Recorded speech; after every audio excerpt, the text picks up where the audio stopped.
What's up, guys? It's Caliber here. So I typically wasn't going to do videos like this, and the reason for that being is I couldn't find any PCs that were overpriced, gaming PCs that were overpriced, or the description was misleading.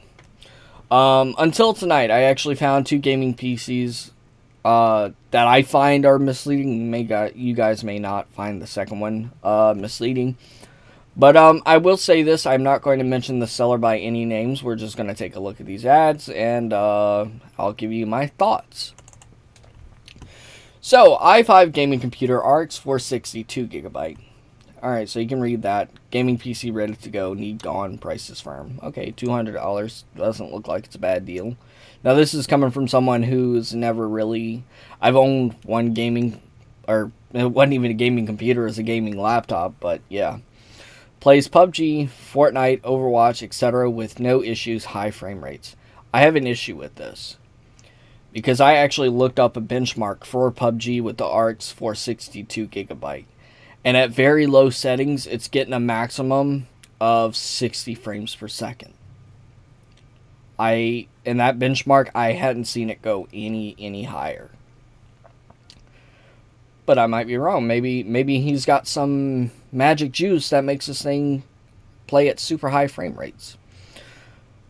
Now, the specs, they're typical of what you would find for a budget gaming computer. Intel Core, or Intel i5 2400, 4 gigabytes. I don't know how he's getting high frame rates with... It looks like this would be an older CPU from the looks of it. I could be wrong. And then you have to tack on that, PUBG is a modern AAA title. 4 gigabytes of DDR3 is not going to be enough. I mean, sure, you can play it, but your RAM is going to be pinned.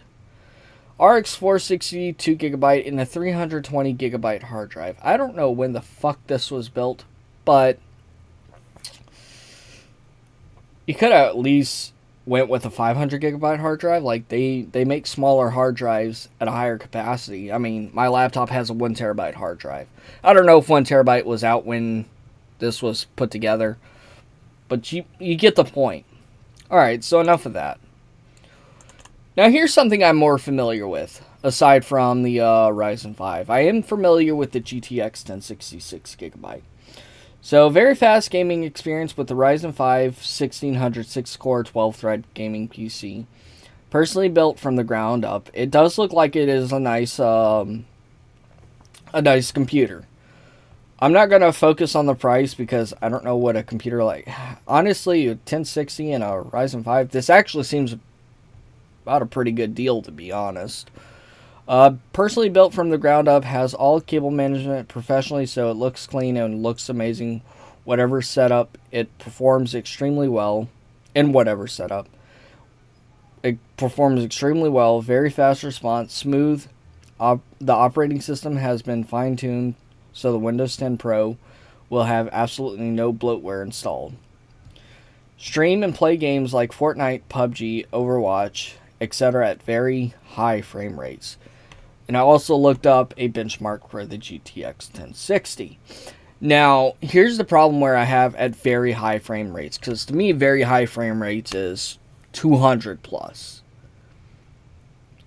This graphics card, I don't know but looking at the graphics card alone, it's going to probably get about 90 FPS at most. Maybe creeping up there into the hundreds, but like I said, to me, very high frame rates is 200 plus. A GTX 1080 Ti from the benchmark I looked at, because I looked at several benchmarks, and a GTX 1080 Ti with I believe an 8700K was running at like 258, and that to me is very high frame rate. 60 to 90 is about not even halfway there. Halfway would be 150, and that's when you're starting to get into the extreme territories of very high frame rate, and then you got 200 plus and beyond, if the game doesn't cap it. Not the point. I could believe that this computer could play games like Fortnite at pretty pretty high frame rates, and Overwatch at pretty high frame rates, given that Overwatch isn't really a taxing game. But on ultra settings, I don't see you running PUBG at ultra settings at high frame rates. I don't know. You guys tell me what you think. If there's any computer builders out there who knows more about this shit than what I do, well, please let me know what you guys think of it. Anyways, guys, if you enjoyed the video, leave a like down below. Don't forget to comment and subscribe. This is Caliber signing out.